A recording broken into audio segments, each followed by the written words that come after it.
várias ideias assim, de pregações que às vezes a gente pega um tema, quer trabalhar em cima, e o Espírito Santo sempre me incomodando, o Espírito Santo sempre me incomodando, eu tinha algo em mente, mas nunca era aquilo, porque quando a gente faz algo para Deus, a principal característica, marca, assim, pelo menos comigo, que eu sei que Deus está no negócio, quando Deus confirma, te dá paz naquilo. E eu, com alguns temas assim, em particular, que eu já prego várias vezes nos jovens, que eu falo sobre a máscara do diabo. O diabo bota uma máscara no mundo, mostrando que tudo de Deus é ruim e que tudo que está no mundo é bom. Mas eu não tinha paz naquilo. E o Espírito Santo, durante as nossas aulas na terça-feira, no domingo também, com os adolescentes, o Espírito Santo foi confirmando no meu coração algumas dinâmicas que a gente fez. E agora eu estou vendo aqui, tem bastante paz. Eu vou ler e fazer semelhante ao que a gente faz nos adolescentes. Ler algumas perguntas que eles fazem. A gente dá para eles escrever, não falar o nome. E eu falo com eles: o que é principal na caminhada cristã é você ter perguntas e ter respostas. Eu interrogo eles muitas vezes, eu faço essa pergunta para você nessa noite: por que você veio aqui? Qual foi a motivação que te trouxe à igreja? A gente tem que ter resposta para isso. Por que você é crente? Por quê? A gente precisa dessas respostas.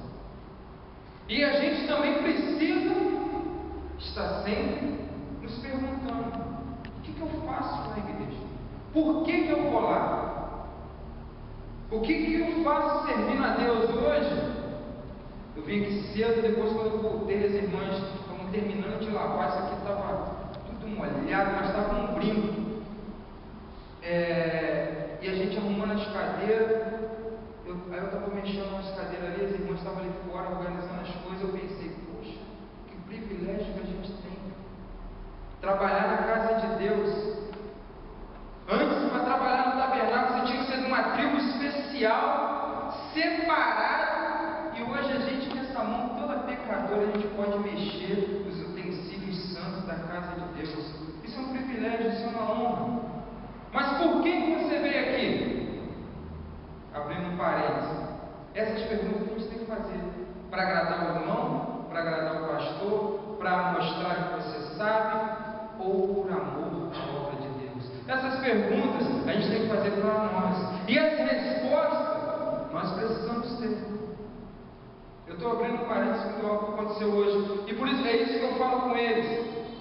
E a gente tenta, porque eles são adolescentes, muitas vezes frequenta a sala lá, até criançada de 10, 12 anos, mas de bobo eles não têm nada. Porque hoje a informação, a internet, a televisão não deixa mais ninguém bobo. Só que eles precisam aprender o certo, porque o mundo está ensinando errado. E nós também precisamos ter resposta, porque o mundo está sempre botando uma interrogação: será que vale a pena?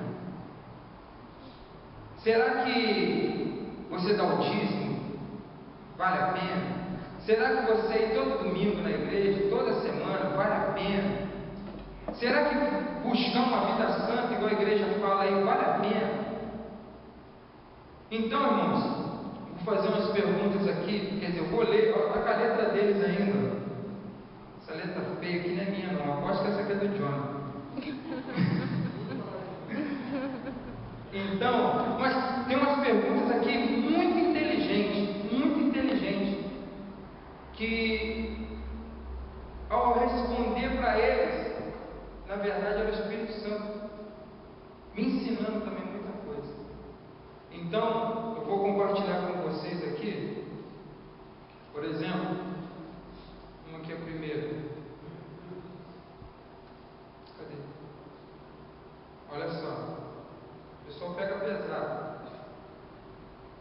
É certo eu lutar pelo meu dever público? Aí a gente procurou entender. Você lutar pelo seu dever público, que eu entendi, é você cumprir com seus compromissos com o mundo, estudar, trabalhar, buscar fazer o melhor. E as perguntas estão nesse nível aí. A gente pensa que eles são crianças, né? E eu quero ler só com os irmãos, só de introdução, Salmo 119. Salmo 119, verso 9.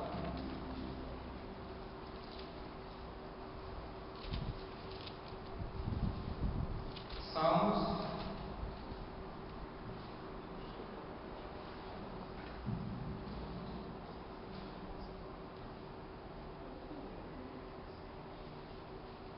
Amém? Salmo 119, verso 9 diz assim: como purificará o jovem o seu caminho? O que está na continuação aí? Observando segundo a tua palavra. Mais para frente, no Salmo 119 mesmo, no verso 105, o que ele diz? Lâmpada para os meus pés é a tua palavra, e luz para os meus caminhos. Eu já citei aqui o texto de Oséias, que Oséias, primeiro, ele fala que o povo de Deus é destruído porque falta o conhecimento. E mais à frente, no capítulo 6, ele fala: conheçamos e prossigamos em conhecer o Senhor. Então, muitas perguntas que nós devemos fazer para nós mesmos. Primeiramente, a Bíblia vai nos dar a resposta. E segundo, a gente tem que ter resposta para nós. Esse vento aqui vai me vender. A gente tem que ter resposta para nós podermos dar resposta a outros. Não ser confundido. A Bíblia fala que Jesus crescia em graça e conhecimento. Perante Deus e perante os homens, nós devemos crescer na graça e no conhecimento. Nós devemos buscar respostas para nós, mas para podermos ajudar outros também com essas respostas. Amém? Quem está me entendendo, diga amém. Amém. Então vamos lá, já li isso aqui de cara aqui. É certo lutar pelo meu dever público, é certo eu fazer as coisas do mundo, estudar, trabalhar. É certo? É muito certo. Por exemplo, tem um momento que Jesus fala, um texto que a maioria conhece, que ele fala: dai a César o que é de César, dai a Deus o que é de Deus. Quando nós buscamos melhorar, quando buscamos trabalhar corretamente, ser honesto, buscar crescimento, através da nossa vida também, nós glorificamos a Deus. Amém? Se você é uma pessoa de caráter, é uma pessoa de Deus, você está lá no seu serviço, você faz o seu melhor, você está glorificando a Deus. Você pode ser um crente maravilhoso dentro da igreja, mas dentro da sua escola, você não estuda, só quer colar na prova, no trabalho, só chega atrasado, só dá lá nos outros, deixa os outros trabalhar, morcega, né? O apelido aí dos bons trabalhadores. Você está glorificando ou exaltando a Deus? Nenhum dos dois, né? Nós estamos envergonhando o nome de Deus. Eu já contei uma outra vez, eu já tive experiência de eu me sentir o crente mais morno do meu serviço, porque os crentes lá oravam, faziam reunião, eu chegava assim, quando eu chegava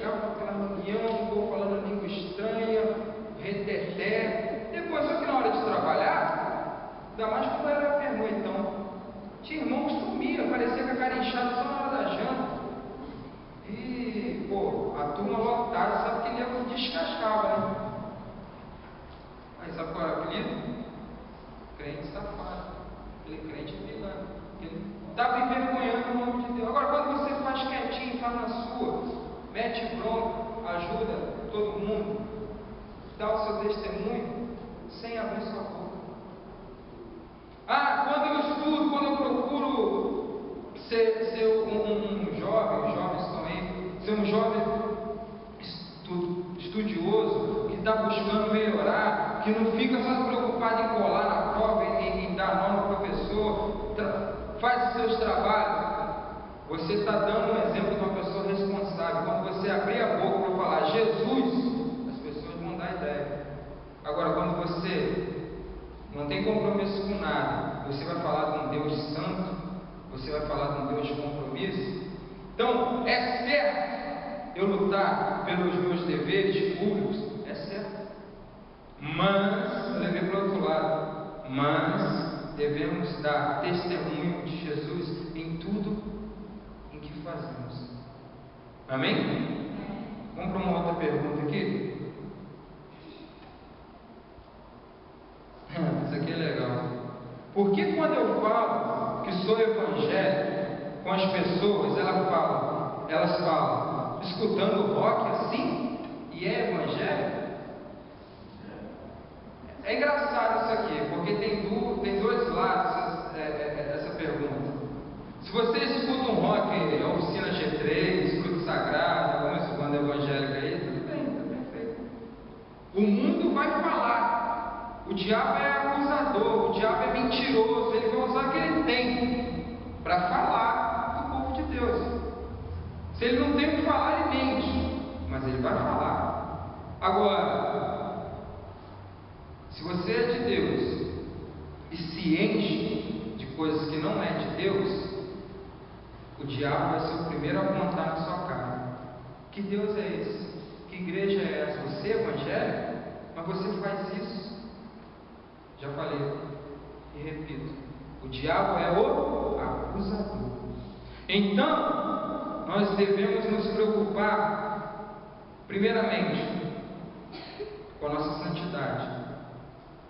Segundo, existem pessoas indo para o inferno que não conhecem a Deus, que não servem a Deus. E nós vamos falar mais um pouquinho à frente aqui. E essas pessoas precisam de Deus. E se não for você a pessoa usada, Deus vai usar quem? Se Deus colocou a gente como servo dele, próximo a essas pessoas, é porque Ele quer nos usar. O nosso ministério é com essas pessoas. Então, eu falei com os jovens, eles riram bastante. E aconteceu 2 vezes agora no meu serviço. Aconteceu a primeira, logo depois a segunda pessoa. O mundo está sempre nos observando. Paulo, segunda carta aos Coríntios, capítulo 13, ele fala que nós somos uma carta viva. Os homens estão olhando para a gente está escrevendo com a nossa vida. A cada dia que você fala, o que você age. E eu achei muito interessante, eu cheguei feliz falando com a minha esposa em casa, porque um rapaz que trabalha comigo me virou para mim e falou assim: engraçado, né? Você não olha para uma mulher que passa na rua. Por que você não olha? Eu vou alimentar algo que eu não posso controlar? Eu vou alimentar algo que eu não posso fazer? Então eu prefiro. Aí depois aconteceu, lá no meu serviço, uma menina comentou com outro rapaz: você é safado, você tem namorado, está fazendo isso, olhando a menina da escola ali. O Anderson respeita a esposa dele. Eu olhei assim e falei: poxa, quando a gente ouve tanta coisa, tanta crítica, né? Quando a gente ouve um negócio bom, a gente ouve, essa aí eu tenho que contar. Coisa ruim não vou contar não. Mas o mundo está olhando para a gente. As pessoas estão olhando para a gente. E essa pergunta aqui, desse jovem, por que as pessoas afrontam ele assim? Você se diz evangélico, mas e aí? E a sua vida? Pode ser mentira, né? O diabo pode levantar coisas. A gente não tem que nortear a nossa vida na opinião dos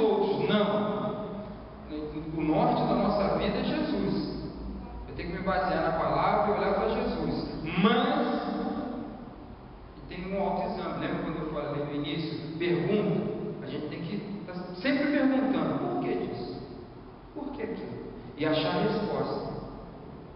Amém? Vamos para mais uma. Essa aqui é forte. Eu vejo muitas pessoas. Não vou deixar isso aqui mais para frente. Vou pular para uma outra aqui.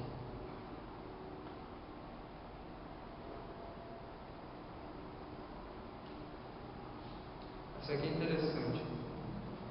Como eu sei que estou na presença de Deus?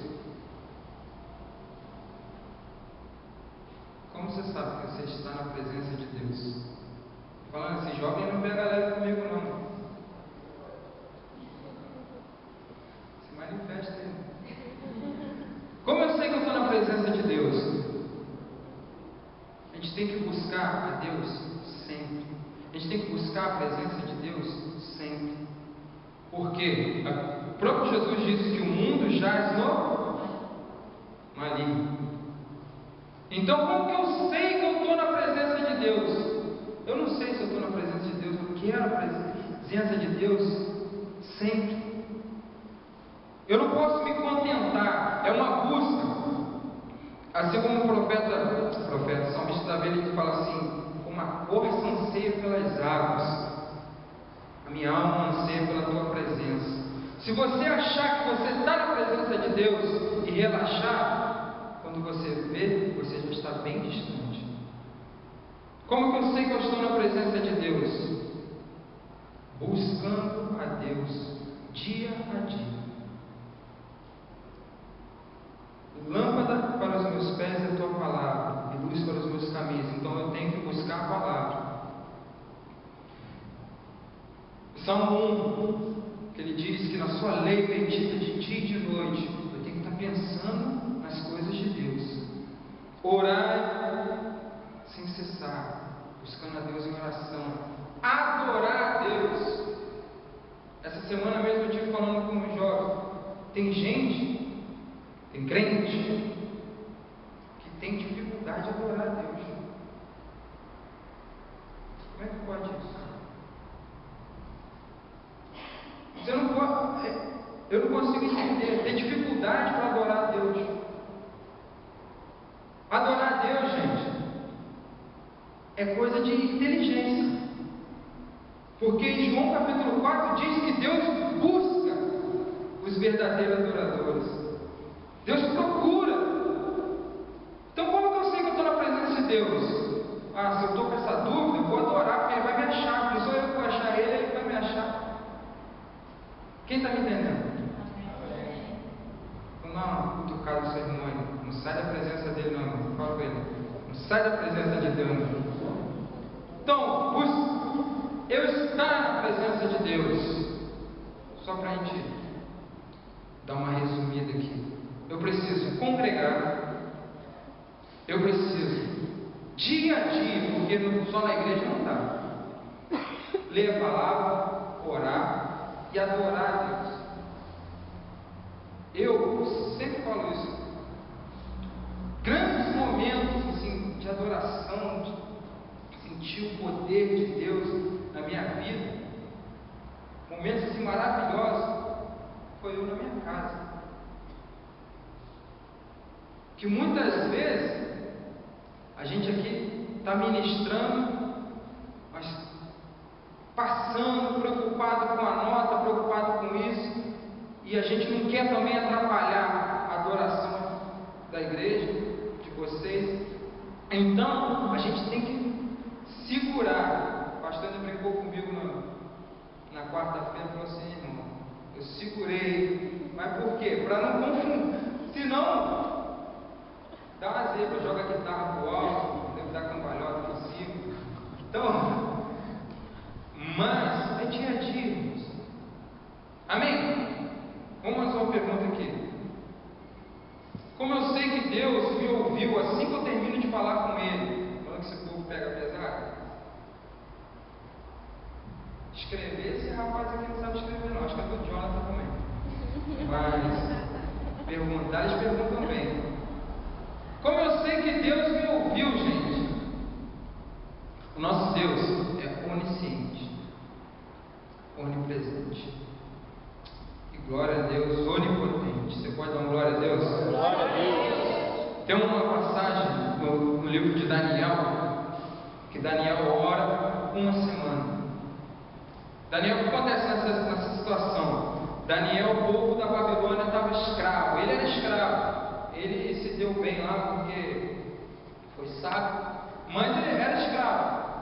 E ele descobriu a resposta nos pergaminhos. Ele descobriu na palavra, lendo os profetas, que o tempo de escravidão era de 70 anos. E ele, opa, peraí, acabou isso aí, já deu esse negócio aí, foi orar. Orou uma semana, não recebeu resposta.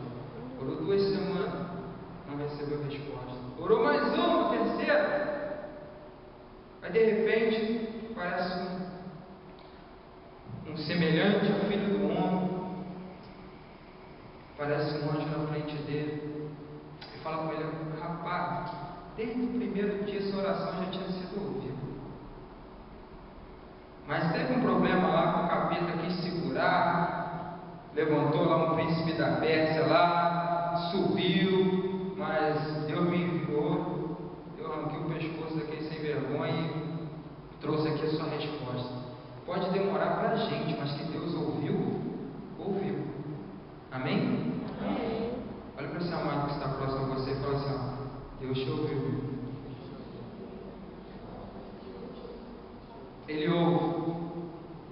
A resposta no tempo dele. Já pensou se tudo que nós quiséssemos fosse no nosso tempo? Se fosse do meu jeito, ia ser uma bagunça, isso eu tenho certeza. O ser humano é insaciável, mas Deus, Ele é perfeito. E Ele nos ouve. Amém? Amém. Aqui é para depois. Aqui, ó. O que significa? Quem tem pecado, que atire a primeira pedra. Também é legal. O que significa quem tem pecado? Eu falo com os jovens. De vez em quando a gente faz essa dinâmica. Eu falo com eles: não adianta nada vocês virem aqui 1 semana, 2 semanas, 3 semanas e eu falar várias coisas, mas vocês saírem daqui com dúvida. Por isso que a gente faz essa questão de perguntas de vez em quando. Então é bom a gente tirar a dúvida, né? Então às vezes a gente ouve algumas coisas e essa aqui é bem legal. O que significa quem tem pecado, que atira a primeira pedra? Na verdade a Bíblia fala que todos pecaram. Fala também que aquele que diz que não tem pecado é mentiroso. Então já começa por aí. O apóstolo Tiago, na carta de Tiago, ele fala que há só um legislador e juiz. E tu, quem és que julga o teu próximo? Tiago, capítulo 4. Acho que é o capítulo 4, se você dá uma olhada aqui.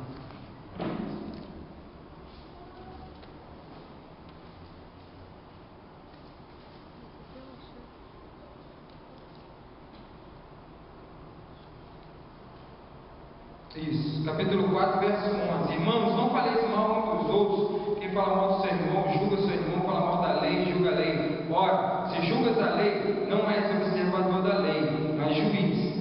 Há só um legislador e juiz, aquele que pode salvar e destruir. Tu, porém, quem és que julga teu próximo? Então, essa frase, esse texto isolado que as pessoas usam muito, quem não tem pecado que atira a primeira pedra, foi uma resposta de Jesus quando os fariseus pegaram uma mulher, flagraram uma mulher em adultério e fizeram uma pegadinha com Jesus, né? Se Jesus botar a mulher diante de Jesus, e aí a lei manda apedrejar. Você que está pregando amor aí, o que você vai falar agora? E a Bíblia diz que Jesus estava ali, agachado, desenhando. Eu creio que Jesus falou bem manso, bem suave. A lei tem que ser cumprida.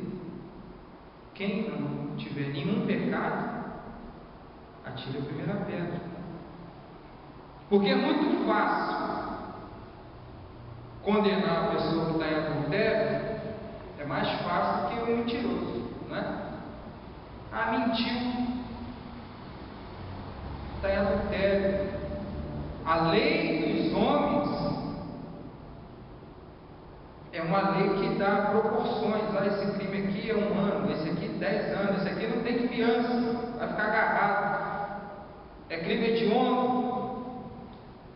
Agora, pecado, à luz da Bíblia, é pecado. E ponto. Tem pecado dito, mas pecado é pecado. Então, eu creio que os fariseus e aqueles carniceiros que estavam ali em volta também, só querendo, porque eu não cresci na Evangelho, para você falar das obras dele em sua vida e assim ganhar almas para ele, letra com E maiúsculo, Deus, já respondeu, né? Deus sempre faz isso. Deus sempre bota um crente numa família. E como eu falei sobre a segunda carta de Paulo aos Coríntios, capítulo 3, que ele fala que nós somos uma carta viva.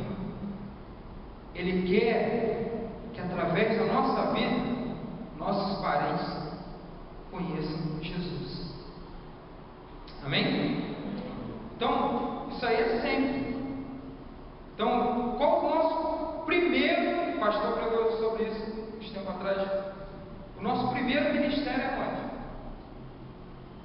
Nossa casa.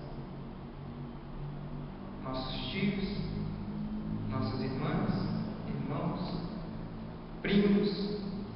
Ministério começa ali. Pastor, não tem ministério. Tem não. Está sozinho, está solitário no mundo.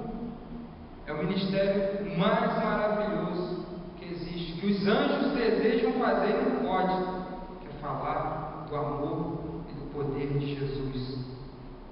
Amém? Tem uma aqui que eu ri bastante também, que isso acontece comigo. Como me concentro com Deus nas minhas orações? Eu tenho problema com isso também, quando eu vou orar sem falar. Orar só com a mente. Eu não consigo me concentrar. Se eu for orar ali, daqui a pouco estou pensando, não sei. Nossa cabeça parece que é tudo curto-circuito, né? Você vai pensando um monte de coisa no meio da oração, você quer seguir a oração ali. E essa pergunta eu achei bem interessante. Eu falei, isso é uma experiência própria. Jesus, ele nos dá um conselho. Senhor, os discípulos chegam para ele, como que nós devemos orar? Ele falou, entre no seu quarto, aí você quietinho lá. Em secreto, fala com o Pai. Em secreto, o Pai te responde. E eu falo uma experiência minha, que o que? Eu procuro verbalizar. Está falando. Aí eu consigo focar mais na minha oração. Porque só na mente a gente se perde. Então, nessas perguntas, eu tenho certeza que não são só dos jovens, adolescentes que frequentam essa linha de terça-feira, mas tenho certeza que muita gente tem algumas perguntas assim.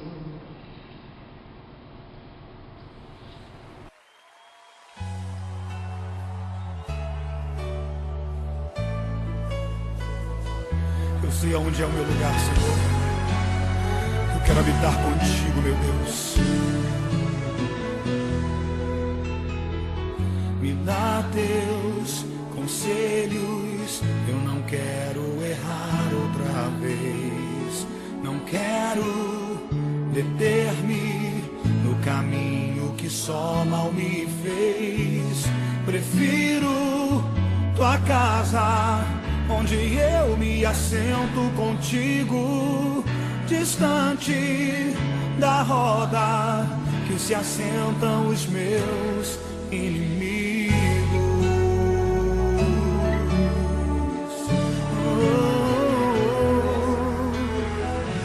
Embora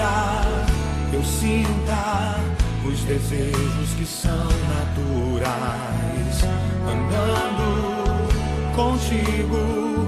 Tua vontade é o que me atrai. Só venço, só vivo, porque tenho raízes em ti. Assim o mal não vai me consumir. Meu endereço é as margens do teu rio, ó Senhor. Ali eu cresço, permaneço e vivo as estações do amor.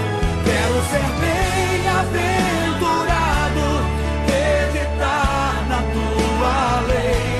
Não saio daqui, às margens do teu rio.